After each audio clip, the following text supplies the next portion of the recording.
Si vous laissez des gens avoir plus de temps de conversation, de communication, d'influence négative avec chaque membre de votre équipe, plus que vous ne le faites, c'est eux qui vont prendre le contrôle de votre équipe. La pire des choses qui puisse vous arriver en tant que manager, c'est que votre équipe vous abandonne. Quelqu'un les manipule. Mais cette personne les manipule soit avec des promesses ou soit avec des choses qu'il a eu à leur faire. Lorsqu'on est DG, il faut savoir exactement quel est le signal, quelle est l'explication derrière l'attitude que les gens ont. À chaque fois qu'une personne a une attitude, un comportement avec toi, c'est un signe que la personne t'envoie.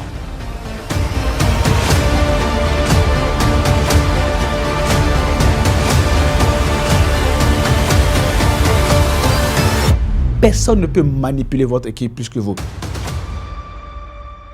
Salut, je suis Herman Kakpo et c'est un plaisir pour moi de vous retrouver pour ce nouveau numéro de votre podcast de CEO Challenge. Un podcast de quoi est-ce que nous allons en parler aujourd'hui? Nous allons parler des attitudes choquantes des membres de votre comité de direction. Ou peut-être vous avez actuellement, vous gérez actuellement une direction et vous avez les membres de votre direction, donc des chefs de département qui tournent autour de vous et qui parfois peuvent avoir des attitudes qui sont très choquantes. Vous avez peut-être une personne qui ne veut pas du tout collaborer avec vous, des gens qui vous rendent la vie dure. Comment faire pour les manager de façon efficace et profitable? Dans notre plateforme monpotentielcertifié.co, on a un cours qui est sur le thème management profitable des relations. Ce cours-là, nous l'avons créé parce qu'en réalité, lorsque, en général, un dirigeant échoue, c'est parce qu'il n'a pas réussi ou elle n'a pas réussi à réussir avec ses parties prenantes, mais plus précisément, les membres de son équipe. La pire des choses qui puisse arriver à une personne, c'est quoi? La pire des choses qui puisse vous arriver en tant que dirigeant, en tant que manager, c'est que votre équipe vous abandonne. Tu vois? C'est que votre équipe vous abandonne. Les gens ne sont plus prêts à mouiller le maillot pour vous. Les gens ne sont plus prêts à se battre pour vous. Mais comment est-ce qu'on en vient là? Parce qu'on ne gère pas bien les attitudes des membres de son comité de direction ou les membres de son équipe, si on est directeur, ou les membres de son département, l'équipe de département. Lorsqu'on est chef de département, lorsqu'on est DG, il faut savoir exactement quel est le signal, quelle est l'explication derrière l'attitude que les gens ont. Avant qu'on ne puisse commencer par décortiquer les attitudes bizarres que les membres de votre équipe de management peuvent avoir et comment donc du coup les traiter, nous allons voir quelles sont les attitudes, quelle est la cartographie et pourquoi est-ce qu'ils peuvent avoir un certain nombre de comportements. Alors, imaginez un instant que, il y avait un DG qui était là avant vous ou il y avait un directeur qui était là avant vous. Il avait son équipe, il avait son régime, il avait ses gens. Est-ce que tu regardes un peu? Et ces gens qui étaient là, naturellement, il lui faisait révérence. Il lui devait des choses. Est-ce que tu comprends ce que je dis un peu? Donc, il lui doit des choses, donc du coup, même quand il est parti, étant donné que l'influence qu'il avait sur eux, étant donné que le leadership qu'il avait sur eux était une influence et un leadership informel, il continuerait, donc du coup, il va continuer de l'avoir. Donc, par conséquent, comme il a tout de l'influence sur eux, même s'il n'est plus là, il va continuer à les manipuler. Donc, imaginons que, par exemple, vous avez 7 personnes dans votre équipe de management, 7 personnes dans votre codir, par exemple, et que ces 7 personnes, vous venez nouvellement, vous ne connaissez aucun d'entre eux. Vous n'avez de lien avec aucun d'entre eux. Il va de soi que, ils sont tirés à gauche. Peut-être il y a 2 personnes qui sont neutres, il y a 2 qui sont tenues par l'ancien DG, et puis il y a 2 qui sont tenus par un membre, qu'on va appeler un cacique, on va dire comme ça, du codir. Et celui qui les manipule. Peut-être qu'il y a même 2 autres qui sont tenus par les gens au groupe. Peut-être qu'il y a 3 autres qui sont tenus par des administrateurs précis, qui leur ont même promis qu'ils prendraient votre place. Donc vous venez dans un environnement comme celui-là. Mais ce qui se passe, c'est très simple. Rappelez-vous quelque chose de très important. Tous ceux qui ont de l'influence sur eux et qui feraient éventuellement que les membres de votre comité de direction vont avoir des attitudes hostiles et absurdes et choquantes envers vous, c'est parce que les membres de votre comité de direction leur doivent des choses. Donc, à partir du moment où ils leur doivent des choses, la question est la suivante.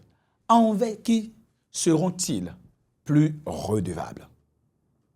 En fait, à chaque fois qu'une personne a une attitude, un comportement avec toi, c'est un signe que la personne t'envoie. C'est l'histoire d'un homme qui a énervé sa femme. La nuit tombée, ils sont couchés et l'homme essaye de faire des propositions à la femme. Et à chaque fois, la femme le frappait. La femme allait jusqu'à le dormir dans le canapé. Et l'homme s'est fâché et a dit, si c'est ça alors, je vais sortir. Et puis pendant qu'il ouvrait la porte du salon pour sortir, la femme lui dit, bon, en fond quoi, hein, et ben nous, hein, nous aussi, donc on t'a refusé quelque chose, ça ne veut pas dire que tu dois sortir. Ce qu'on te dit là, tu n'entends pas. Donc quand une personne a une attitude envers toi, elle essaie de t'envoyer un message. Est-ce que tu vois un peu? Donc quand il y a des attitudes choquantes, absurdes, hostiles que les membres de votre propre équipe ont à votre égard, c'est juste des messages qui sont en train de vous envoyer. Donc l'idée ici, c'est de décortiquer ces messages-là en commençant par se demander, au fond, que veulent-ils? Et comme on l'explique la dernière fois dans l'un des podcasts, des épisodes, nous avons dit qu'il y a les ennemis et les adversaires et il y a des choses à faire pour transformer un ennemi avéré et affiché en allié. Donc, et on a dit qu'il fallait commencer par savoir exactement quelles sont les attentes des gens. Donc, encore une fois, les attentes, lorsqu'elles sont comblées, vous achètent la redevabilité. Mais vous êtes en concurrence avec d'autres manipulateurs et d'autres personnes qui essaient de prendre le contrôle de votre équipe de gestion ou de votre comité de gestion ou de direction. Donc, vous devez identifier clairement qui sont ces gens-là et voir exactement quelles étaient les attentes des membres de votre CODI qu'ils ont eu à combler. Et vous vous mettez à combler ces attentes-là. Dans la pratique, c'est très simple. La plupart des gens qui avaient le pouvoir, qui sont partis, surestiment leur capacité d'influence sur l'équipe qu'ils ont eu à laisser.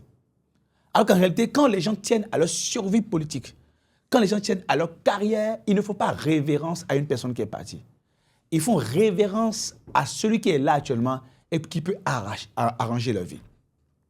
Alors que, eh bien, ses collaborateurs lui rendaient la vie dure et vont aller jusqu'à même à faire des choses incroyables, à exposer sur la place publique et sur les réseaux sociaux les secrets de l'entreprise, discuter en comité de direction. Un DG était complètement au bord de la démission, au bord de la rupture. Et je lui ai dit, quelqu'un les manipule. Mais cette personne les manipule soit avec des promesses ou soit avec des choses qu'il a eu à leur faire. Donc ce qu'on va faire, on va se donner 90 jours pour que tu leur fasses 12 choses que l'autre n'a jamais faites. Et que tu leur promettes 6 choses que tu vas leur donner au cours des 12, qu'on appelle ça, les 12 prochains mois. Et donc il a fait la liste et on a identifié les éléments les plus hostiles de son comité de direction. Et il a commencé par faire des choses que son prédécesseur, qui continuait à les manipuler avec des gens qui ont été virés, eh bien son prédécesseur n'a pas fait. Et les gens commencent à dire, on n'a jamais vu ça. Ah, jamais un DG nous a invité chez lui pour faire un barbecue. Ah, jamais un DG nous a proposé une promotion. Ah, jamais un DG nous a envoyé une formation à l'étranger, etc. Ah, jamais un DG nous a dit qu'en partant de la formation, tu auras des PDM de 500 000 francs. Ah, jamais on nous a fait des choses pareilles. Ah, jamais on nous a valorisé comme ça. Ah, c'est rare qu'on ne donne même pas la parole en CODI pour donner des avis sur des sujets qui ne nous concernent pas. On nous demandait juste de présenter pour nous et après ça, on se taisait. Et donc, le DG a fait une nouvelle offre leadership. On appelle ça leadership offer. OK? Comme offre employeur ou offre d'emploi. Donc, leadership offer. Donc, il a un nouveau package de son modèle de leadership. Et les gens ont commencé à dire, waouh, il est différent. Ah ouais, on ne savait pas qu'il était comme ça. Les gens sont même venus lui dire, les gens qui montaient des coups contre lui, ayant été manipulés par l'extérieur, c'est les mêmes qui sont venus lui dire, pardon, on ne te comprenait pas, on croyait que tu étais là pour nous faire du mal. Là, aujourd'hui, on a vu que depuis que tu es là, tu ne cherchais qu'à améliorer l'entreprise, tu ne cherchais qu'à nous faire du bien. En réalité, ce sont des attentes que les gens ont et c'est les signaux de ces attentes qu'ils envoient sous forme d'attitudes hostiles, d'attitudes choquantes, d'attitudes déstabilisantes et absurdes pour vous. Ne regardez jamais les choses telles qu'elles sont, n'est-ce pas? Comme le dit Kofi Olomide, la réalité est irréelle.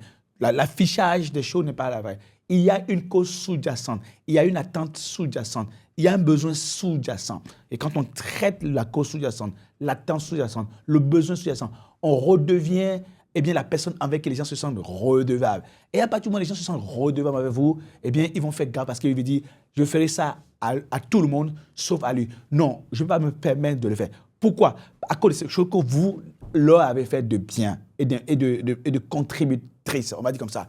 Et à cause des choses qu'ils peuvent espérer de vous, les promesses que vous avez eu à faire à leur gars, ils voient que ils ont intérêt à continuer de collaborer, de coopérer de façon transparente avec vous. Oui, vous pouvez reprendre le contrôle du jeu politique au sein de votre comité de direction, au sein de votre équipe. Personne ne peut manipuler votre équipe plus que vous. Si vous laissez des gens avoir plus de temps de conversation, de communication, d'influence négative avec chaque membre de votre équipe, plus que vous ne le faites, c'est eux qui vont prendre le contrôle de votre équipe. En revanche, si vous avez des instants de communication positive et d'influence positive sur votre équipe, en rappelant la vision, en gérant leurs attentes de façon optimale, en devenant le meilleur bienfaiteur, en devenant celui avec qui ils savent que s'ils restent avec, ils vont gagner, les gens resteront avec vous. Et c'est là que vous allez reprendre à nouveau le contrôle de votre comité de direction. Il n'y a pas d'attitude choquante, il n'y a que des messages qui vous sont envoyés. Et c'est de l'agilité politique et stratégique qui vous permet d'y arriver. Et pour affiner ça, il y a un module que nous consacrons lors de notre Executive Leadership Workshop. Donc, le troisième jour, on a un module qui est dédié donc, du coup, à la gestion optimale des relations avec les membres du comité de direction, la gestion du climat social et de la relation avec les syndicats. Le workshop en question est intitulé « Gestion des parties prenantes, jeux politiques, mobilisation des acteurs clés et gestion optimisée des relations avec le conseil d'administration ». Et ça aura lieu du 26, autant pour moi, juin au 1er juillet à Cape Town, au Marriott Hotel de Cape Town, en Afrique du Sud. Bien évidemment, ce sera en français. Ils allons partager encore plus d'ingrédients, plus d'insights, plus d'astuces, plus de tactiques, de stratégies sur comment prendre le contrôle du jeu dans n'importe quel écosystème, dans n'importe quel endroit où vous vous trouvez, pour que plus jamais vous ne soyez victime de la naïveté politique, que vous soyez la personne qui prend le contrôle des choses et non la personne qu'on contrôle et qu'on manipule abusivement. J'étais très heureux d'avoir passé ce moment avec vous. On se retrouve très vite pour un nouveau numéro de votre podcast, The CEO Challenge Podcast. À très vite.